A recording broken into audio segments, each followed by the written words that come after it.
things covered, listeners and viewers. As you guys know, we're literally 3 weeks away from the NFL draft. A very, very important time when it comes to being a football fan, when it comes to being part of an organization, and when it comes to these prospects that will hear their names called in the end of April. And with that being said, if you guys have been following our show, you know we like to highlight up-and-coming prospects, guys that you will eventually become a big-time fan of when it comes to watching the NFL. This is the show for you. If you're a fan of SEC football, this is the show for you. If you're a fan of elite-level cornerback play, this is the show for you. Our guest, he is a 2022 NFL draft prospect out of Auburn, first team All-American, first team All-SEC in 2021. No other than outstanding high elite level player. Cornerback Roger McCreary is joining us here. Patrick Peterson, Bryant McFadden, all things covered. First and foremost, Roger, how you doing? How you feeling? I'm doing good. It's just great just to be here, just be in this position now, man.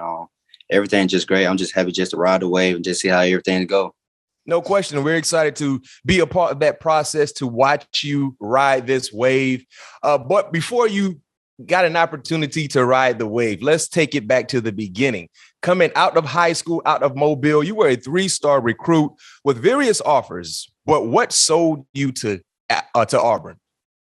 Coming out of high school, my recruiting process, it wasn't really that big. It wasn't a hard decision to go to Auburn because I always wanted to compete at the highest level, SEC. And Auburn was the only school to give me that offer because at first I was committed to South Alabama, but I decommitted because coach has changed and everything. So after my senior season, Auburn, they would visit me a lot, but they never offered me. And at the end of it, they finally did. And I always wanted to beat Bama anyway and compete at the best. And that was the easy answer right there to me. Just go with Auburn, and that's why I stuck with it. Wait a minute. So in high school, you had hate for Alabama before you became a Tiger? Oh yeah, yes sir. Where did that come from? In my process, the reason why I had to chip my shoulder because they didn't give me an offer. That was it right there. Coming up, like I'm not gonna lie, coming up, I was a huge Bama fan. Like I used to love Julio Jones, all that, but when I finally started visiting and Bama came, they gave me preferred walk-on. So that was a chip on my shoulder right there. Like, oh no, like you can't disrespect me like that. So right there, I wanted to play at Auburn to play just against them. And that was just a dream. Every time I played against them, I just want to give my best. Man, and talking about that rivalry, you kind of led me to that question when it comes to the Iron Bowl. Describe the Iron Bowl, what it's like, from a player perspective, because us as fans, we know it's one of the more historical rivalries in college football. But for you being a part of the game, being an in-state product from Alabama and growing up liking Alabama, but of course having that hate because they didn't offer you, give us your player perspective of the Iron Bowl. Growing up, like if you live in Alabama, it's either you like Auburn or Alabama. So everybody loved that game, and that's just one of the biggest game ever.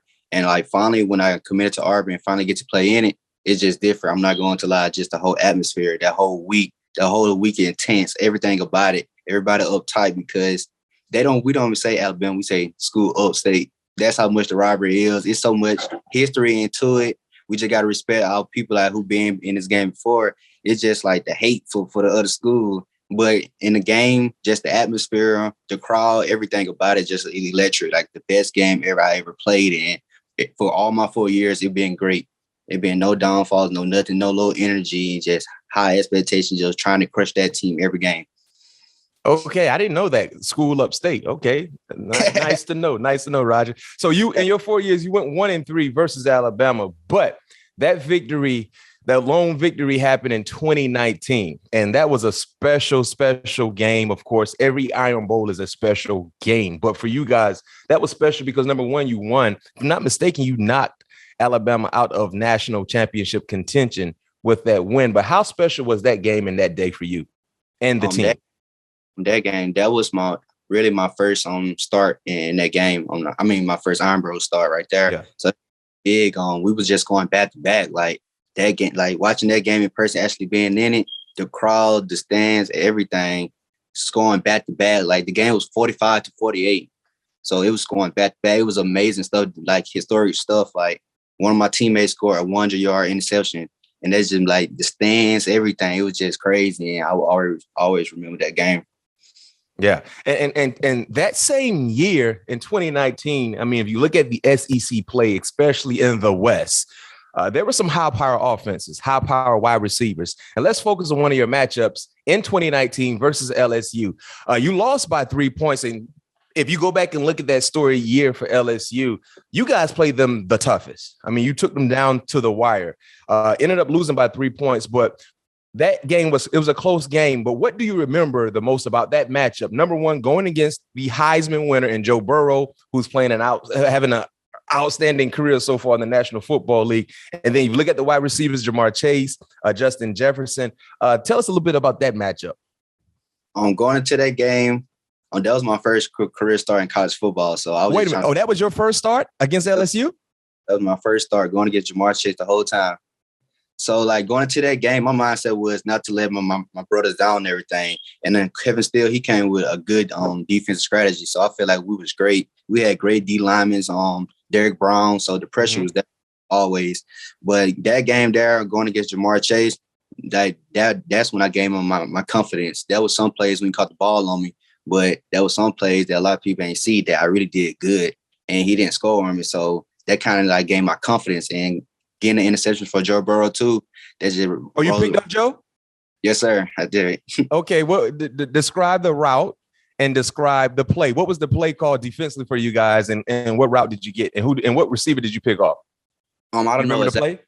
I know exactly, but I remember I was in bracket. It's like bracket.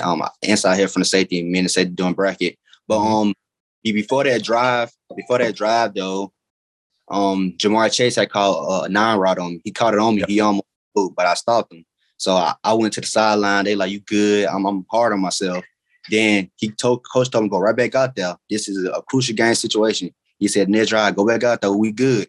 Next time they tried me again, and that's when I caught the interception from the 9 ball, but he tried to throw it back shoulder. And they didn't try to throw the ball at him. So I feel like that was great for me in the future because I started picking up week by week. Yeah. And I mean, one thing I can say about you, watching you, covering the SEC, of course, CBS and the relationship with the SEC, and watching you being a fan of your game, you have been battle tested. I mean, your first start in 2019 came against the champions in LSU, Joe Burrow, Jamar Chase, Justin Jefferson. You look at some of the other elite wide receivers you played against throughout your collegiate career, you've been battle tested. Now, when you look at the guys from LSU and then your time at Auburn playing against the guys from Alabama, who would you say was the best group of receivers you faced? And some of the names we can throw out, you just mentioned Chase, you just mentioned Jefferson, you look at Devontae, you look at Waddle, Ruggs. And this past year, you also played against Dotson, right, from Penn State, the whiteout game when you guys had the white face mask, by the way. I think Auburn should wear the white face mask all the time. Forget the blue face masks and the orange. That white face mask, the white helmet, was fire. And you got Treylon Burks from Arkansas.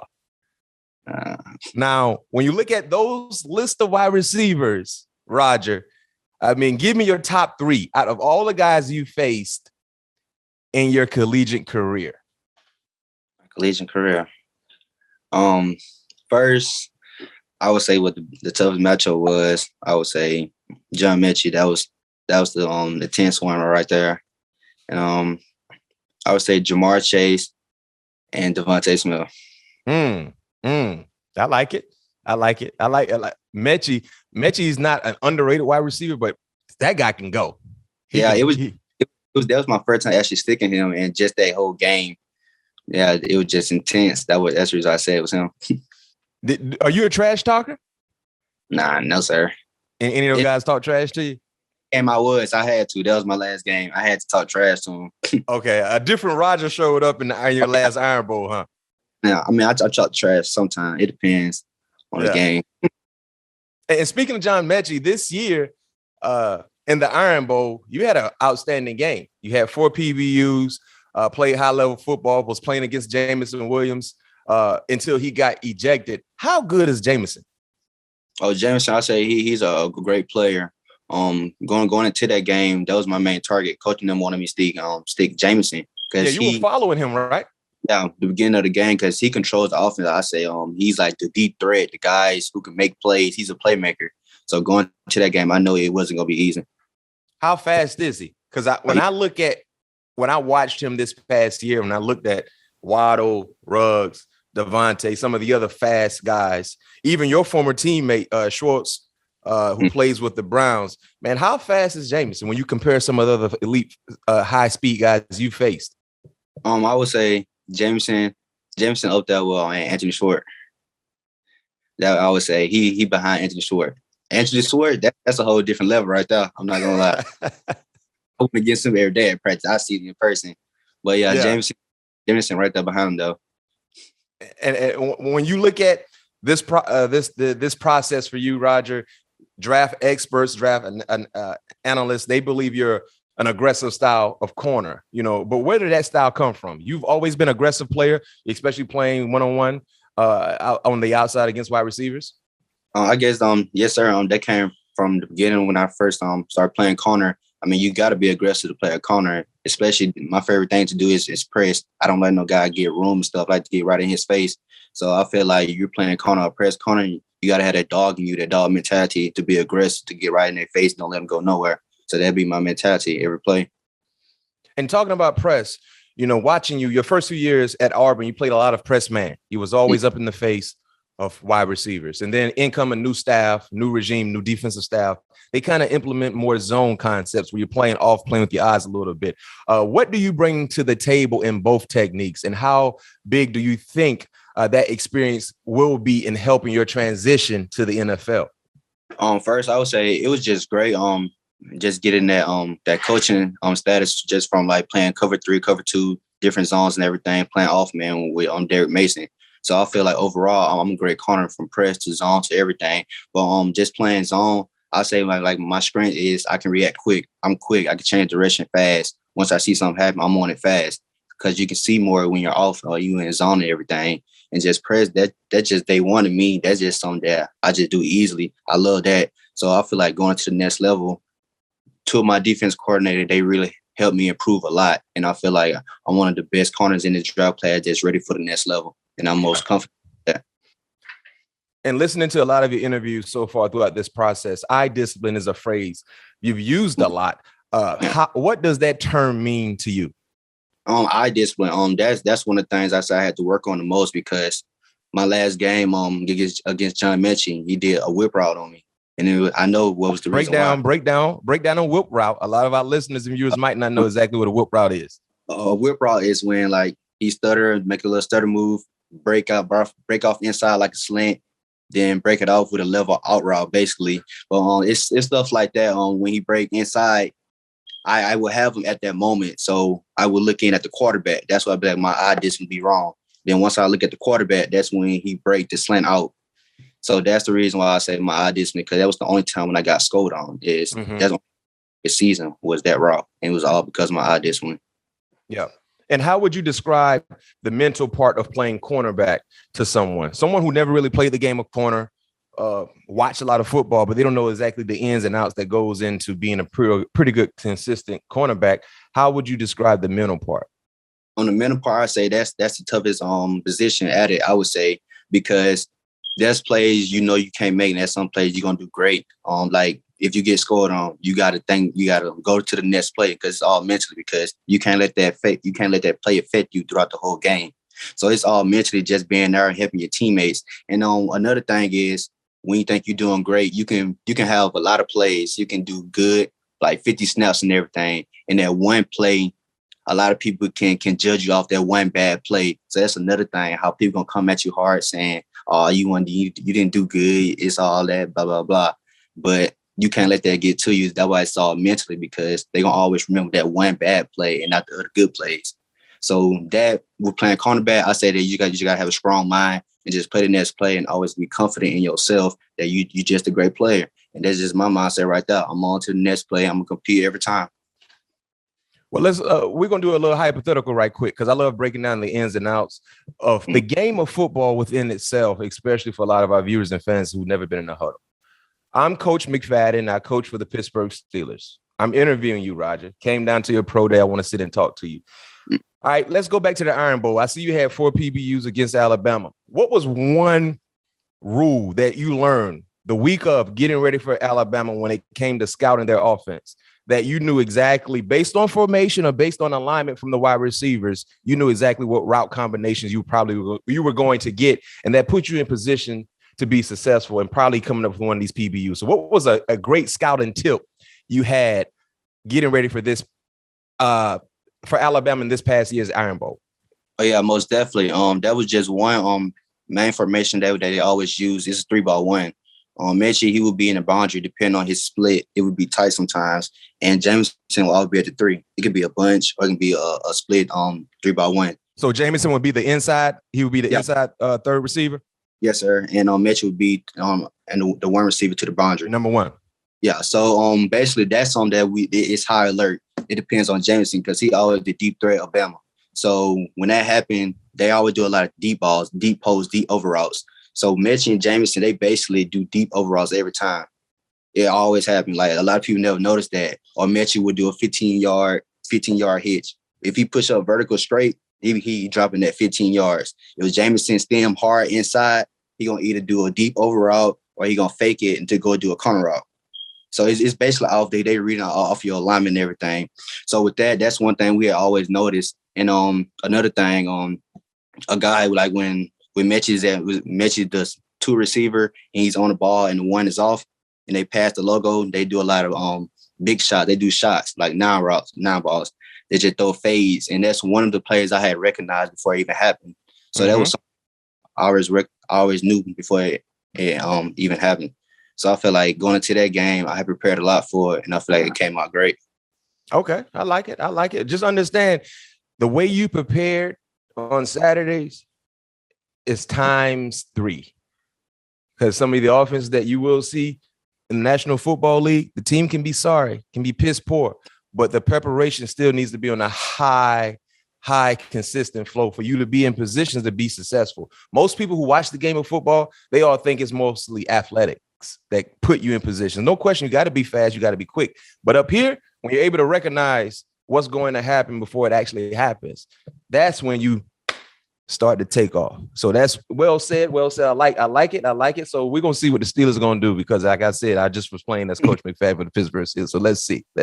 So now let's get ready for this draft process. Let's go through the pre-draft process. You had an opportunity to play in the Senior Bowl. I played in the Senior Bowl some few years back. I got my Senior Bowl jersey over there, by the way. Russell. We had Russell jerseys. I don't know what you guys wearing now for Senior Bowl. We had Russell. But, being from the city of Mobile, they recognized February 4th, 2022 as Roger McCreary's day. How special was it to be part of the Senior Bowl in your hometown? It was just great, especially that day on Roger McCreary Day. It was great because somebody I had looked up to was Deshaun Davis. He had that day too at his school. He got invited. So it was just great actually seeing him. And I never thought that it would ever happen to me. So I feel like that was inspiration. Like he pushed me to drive my freshman year. So finally getting invited to the Senior Bowl, a game that you grew up watching since you was a little kid, going to their practice, asking for their gloves and everything. It was just great. And just finally being there, everything was just great. Behind the scenes, it's a little mental. Like you got to be mentally strong for that though, because you have meetings, you meet coaches and everything. That's something they never told me about.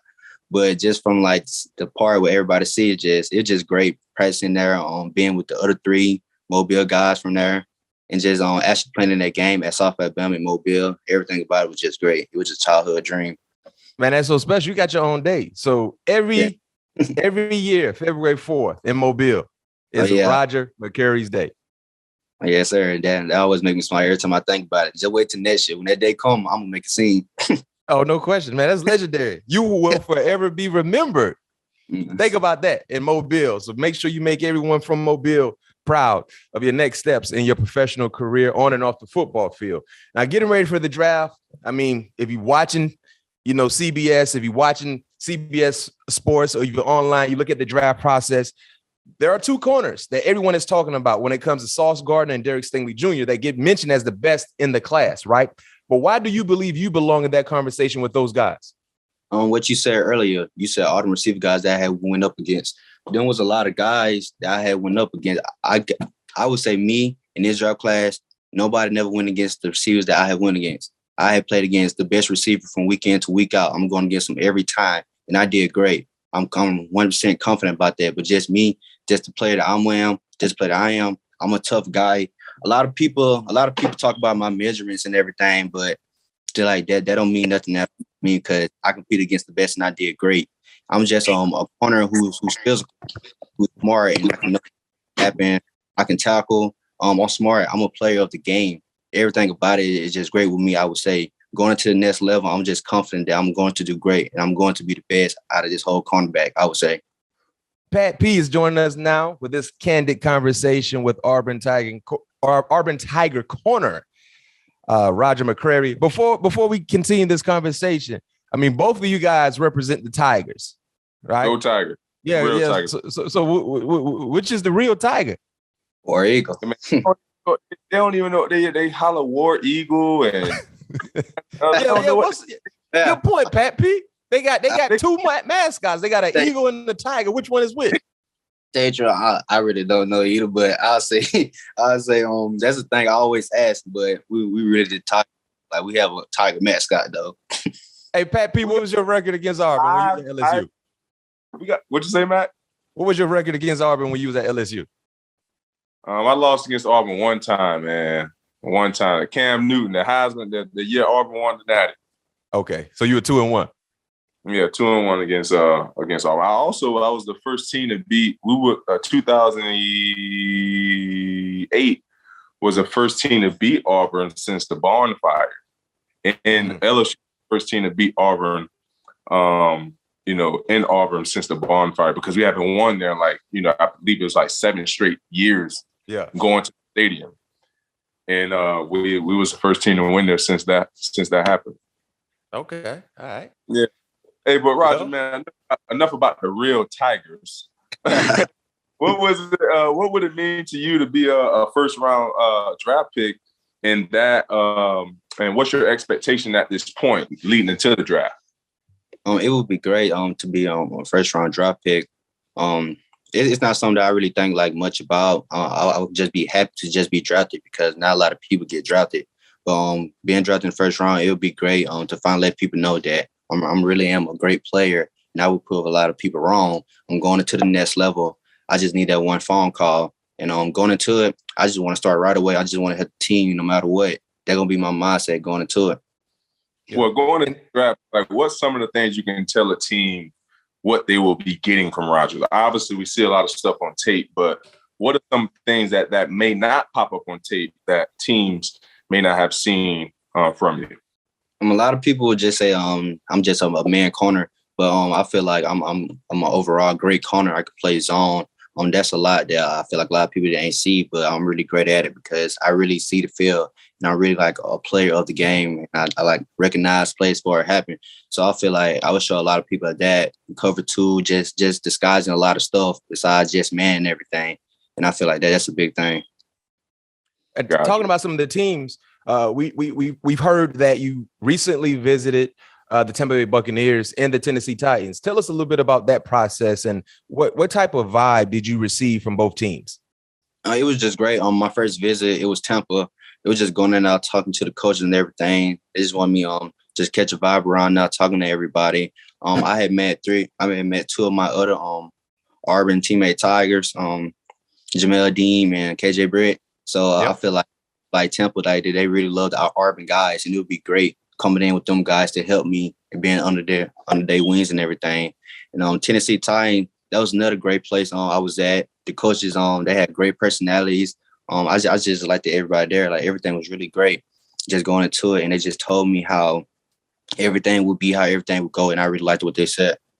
Mm-hmm. Hey, Roger, I want to know if there's any truth to this story about you eating baked beans and sugar before a football game. 2-part question. And will that continue on Sundays? Oh, yeah, most definitely. That's a soft thing right there. Before every game. I mean, my freshman year, there was no beans there. So I kept asking people, like, what are beans at? So I guess I kept getting on their nerves. And sophomore year, they found, like, made beans for the pregame. And I always ate a full plate, like 8 packs of sugar, just number beans and sugar. and they'll be on me talking about I might have gas and stuff. Like I really don't be having gas. I'm so used to it now, so I just be tanning up. And y'all going to it. That's why I asked on Tampa and Tines, like y'all gonna have baked beans and everything. They're like, you can go and get your own stuff. So I'm gonna change that though. No matter team I go to, I gotta change. I gotta have some beans down. Well, if it ain't broke, why fix it? Hold on. Wait a minute. If it Hold on. broke, why fix it? I hear you, Pat. Wait a minute. You eat a plate full of baked beans? Full plate. Before you going out there to cover the Devontae Smiths of the world and the Jamar Chases, you eating the whole plate of baked beans. That's it, and sugar. Yeah, man, Chad Johnson eat artificial beef, man. That's day. Different. Pat P. Listen, all of us have been to a barbecue. All of us has partake in eating baked beans. Right. Them baked beans sit heavy in the stomach, bro. I mean, obviously, Roger, his digestive system is hit a little different than ours, man. The beans is right with him. Man, I eat a half, not even a half a plate. Give me 2 spoonfuls of baked beans, man. I'm sitting down on somebody's toilet. Roger, I got a question. So, who making these baked beans? The team making these baked beans? Are they putting Are they putting mustard, ketchup, barbecue sauce? Like, what's the ingredients going into these baked beans? Like, what just mustard? Nobody put no mustard on baked beans, Pat. You talk about you gotta give me some barbecue sauce and a little sugar, brown sugar. No, I'm asking for the ingredients. Okay. Tell you the truth, I really don't know what they put into it because it'd be nasty at first. So like my ingredients is butter and sugar, but like I don't have butter now. So at that moment, I could turn anybody nasty baked beans good just by putting sugar in it. Okay. What you drinking with this? What kind of beverage you got? It don't matter. Right. A Sprite. Nah, it don't matter. Probably just Gatorade or water or something. It don't matter. Man, I'm all the way through. That's something back. Them beans, man. Pat P, man, I'm trying to be light as possible. Them boys out there moving fast. I don't need nothing to try to hold me down. It's a mind thing too. If you eat too much, the first thing you gonna say, man, I'm gonna be slow. Yes, sir. Hey, the first false step you gonna take, you be like, man, I ate too much during pregame walk or doing pregame meal. Stomach just come over the belt line just a little bit. Hey, you feel that, man? I ate too much during pregame meal, man. The first time you take a false step, but that boy get a step on you, man. Oh boy, it might be a long day. Hey, Roger, you got any other rituals that you partake in before games outside of eating a whole plate of baked beans and sugar? Nah, that's thing for real. Well, like in the words of Pat P, if it's not broke, do not try to fix it. Well, whoever drafts you, make sure you have your plate of baked beans because it ain't slow you down to this point. So I can tell you this much: by the time you hit year 10, Pat P, I want to be still eating baked beans then. He definitely changed that pregame ritual around. I not even year 10. I probably say year 5. Year 5, them baked beans won't be there no more. Yeah, y'all gonna be surprised. Hey, year 5, we're gonna see if you still eat them baked beans where you got them little beeps out there in front of you. Yes, sir. hey, last question for you, Roger. What are your plans for draft night in a few weeks? Draft is literally 3 weeks away. Do you have any plans, you and your agent, you and your family, you guys thinking about the process? I don't think they have given the invite yet, who will be there in person in Vegas, but what are your plans initially? My plans is to stay home in Mobile no matter if I get the invite. I just want to stay here in my city and build with my support system. They're the reason why I made it this far. So I want to celebrate that moment with them. That's dope. Hey, Pat P, man, before we let Roger go, man, you're a future Hall of Famer. I mean, any words of encouragement that you can give Roger when it comes to advice, ways of being the best pro he can potentially be? What advice you have for Roger? Man, honestly, it's real simple, man. Stay true to yourself. Try to find a way to build a routine and stay true to that routine, and don't let anything break you out of that routine. You know what I mean? And just always work at your craft every year, no matter how good you feel that you have been the previous year, always work at your craft because at the end of the day, the guys you're going to be going up against next year, they're watching you as you should be watching them as well. So they're trying to get, the next step on you. So you have to find ways to always evolve with the game and evolve your game to tailor, to the best of you, so you can go out there and dominate on Sundays. But it's not real scientific or, really, hard. The biggest thing is just staying true to yourself and really understand, the position that you're in and don't really take it for granted. That's the biggest thing, man. Just really be blessed that the position that you're in, listen to every older guy that you're around and be coachable. You don't want to be a guy that's not coachable and think he knows everything, and those are just a couple, things I can share with you that I believe that'll help you have not only a long career, but a successful career as well, because those are some of the things that, I was able to do to, help me capture some of the achievements that I achieved in my career. So I wish you the best of luck. And I hope you go high as you want to. Everybody have dreams of going first round, but as long as you get in there, man, as long as you get in there, you have an opportunity to go out and showcase your talent. So don't be bummed if you don't go first round. No question. Lord knows that you will be, on the playing grounds that you fulfilled and saw yourself, your whole childhood life and going throughout college. So, make the best of the opportunity that's in front of you. You just can't worry about, the next man or I was better than this guy and things like that. Just make the best of your opportunity and go from there. No question. Also to remember, the situation is more important than the draft position. You know what I mean? You want to get drafted high, but most importantly, you want to go into a good situation so you can be the best player that you can be. And there lies the opportunity to create longevity for yourself. And one thing Pat mentioned, there's no off season, especially for defensive backs. You got to be in the best shape of your life every year. Pat talks about this all the time. We see wide receivers come in and out of the game, right, Roger? But you don't see DBs going in and out. They be bringing in them fresh legs just to run you deep on a screen route. And then the main guy come back and now he's trying to route you up after you just ran a full gasser covering the screen route that went deep. So just understand there's no off season. Yes, sir. Yeah. Well, hey, Roger, man, thank you for joining us here. All Things Covered. Pat Peterson, Bryant McFadden.